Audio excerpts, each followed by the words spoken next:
Hi, I'm Liz with Liz Toth Properties, powered by EXP Realty. I'm a residential real estate agent in Raleigh, North Carolina, and today is my real estate market update. We have data through August. We're about halfway through the month of September and finally seeing some cooler weather. We'll look at what's gone on historically in the area. We'll look at what's going on today and then finish up with some information on a national perspective of what's going on with inventory, home prices, things like that. So I'm going to go ahead and share my screen and we will get right into it. I always like to start with a trend. This is a one-year trend, average sales price. The orange line is the entire MLS. Purple is Durham, the city of Durham. Green is the city of Raleigh. Blue is the city of Cary. And so this is a one-year trend showing what the average sales price has done over the last year. And I'll just call your attention to this little box over here. As you can see, like we're seeing, and we have seen an increase in the average sales price in all those areas in the triangle. So our average sales price is up versus August of last year. And I know we did see some declines here as the rates started to go up. When we got into like May of last year, we started to see home prices come down, but they have pretty much rebounded and they're above August of 2022 as of right now. The reason for this, we do still have a steady stream of people moving here. So even though we have less demand, we still have demand, and we have very low supply. So that's keeping pressure on prices. And speaking of supply, when we look at the average month supply for all those areas, we're under a 2-month supply in every area. A normal and balanced market is a 6-month supply. So if you're a seller and you're thinking about selling and you're not sure, now is a great time to sell. We still have demand. We have very low inventory. We do see some instances where homes are still getting multiple offers. On a national basis, according to the National Association of Realtors, about 35% of homes are selling for over list price, and those folks who are getting multiple offers are averaging about 3 offers. So despite the higher rates, buyers are still in the market today. So if you're a seller, it is a great time to sell. Looking at days on market, this is still pretty quick. We're around 2 weeks or so in every single area. You can see we went way up. Our highest, our peak for the last year was in January. It was around a month or so. In Durham, closer to 40 days. Raleigh, closer to 40 days. But that's still not a long time to be on the market. And you can see that's dropped significantly since we went into the spring market. And we've leveled off right around 2 weeks on the market overall for the last few months. When we look at new listings, I'm going to take out the MLS here so you get a better picture. You can see we've been pretty flat over the last few months as far as new listings are concerned, and we've trended down since June. We do start to see that seasonality kick in. And as far as homes available for sale, we've seen that relatively flat as well. We did see a little uptick from July to August in all areas as far as homes available for sale, which is great news. And you'll see that we saw that same trend on a national level as well. So that's what's gone on historically in the triangle. I'm going to talk about what's going on today. And when we look at what is active and coming soon, this is in Raleigh, Durham, and Cary. You can see there are 1,618 homes available for sale. They're either in their coming soon status or they're active on the market. And interesting, I've been watching the new construction a lot. Of that, 526 of those 1,600 homes are new construction homes that are listed in the MLS and available for sale in those areas. When we look at what's under contract in that same area, Raleigh, Cary, Durham, and the reason I look at that is I do sell a lot in Raleigh, Cary, and Durham, so I really have a tendency to kind of focus on those areas. But when we look at everything that's under contract right now, 1,555 homes are under contract. And when we look at new construction, 709 are new construction. And all of these homes will close at some point in the foreseeable future. Some of the new construction ones might take a little bit longer. They may have been earlier in the construction phase as opposed to being ready to move in. And finally, looking at this month, we're about halfway through the month. What's closed so far, 375 homes. And of that, 62 are new construction. So that's what's gone on today in the Raleigh, Durham, and Cary markets with real estate. And I'm going to finish up with some slides here, and we'll look more at a national level as opposed to local. But one of the things to keep in mind is, real estate really is local. So if you have questions on the local real estate market, you want something specific to your town, or if you live in Wake Forest and I don't mention your town, I can provide all this information to you if you're looking for that, or if you're looking for information on your neighborhood as well. But shifting over to looking on a national level, home sales are down in the triangle and they're down across the country. I thought it was interesting to look at this overall broken out by region. So in the South, our sales are down 14.3%. A little bit less than what the US is, a 16.6. Now, there's two things that are driving the sales decline. One is very limited inventory, which we'll talk about that.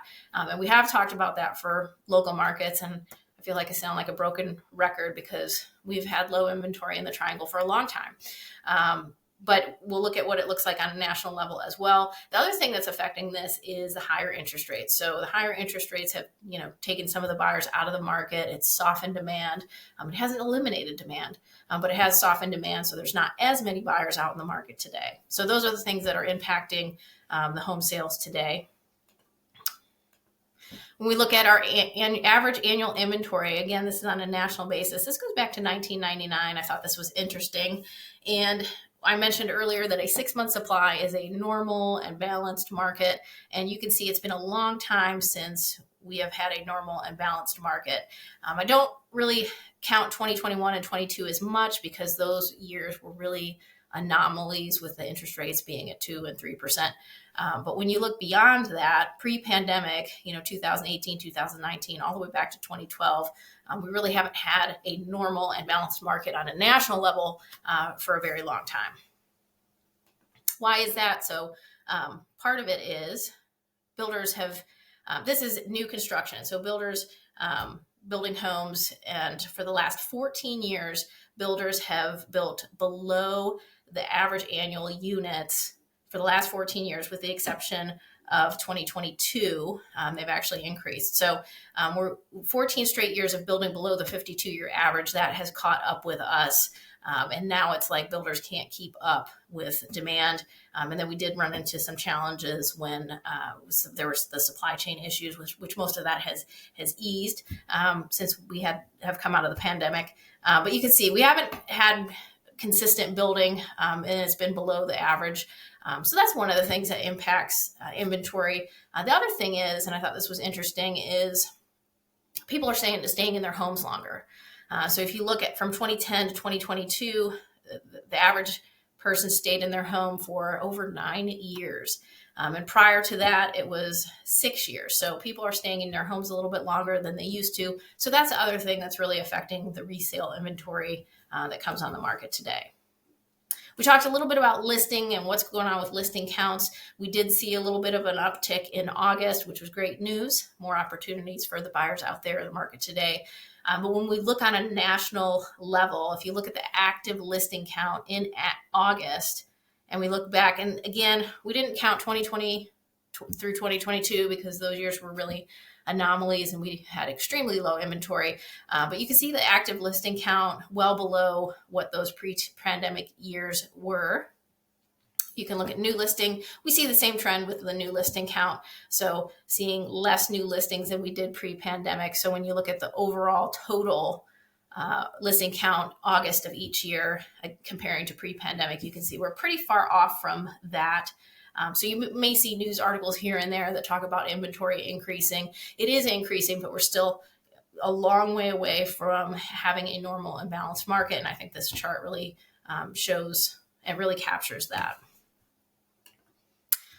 Estimated home price performance. So this is per some experts, HPES, and this is what they're projecting as of third quarter in 2023. We'll look at, it's interesting to see how experts have tweaked their predictions as to what's going to happen in the housing market. So we'll look at that next. But overall, this is a projection of the next several years as to what's going to happen with home price performance. We're going to go back to like a normal appreciation, where you typically see 1 to 3% appreciation per year.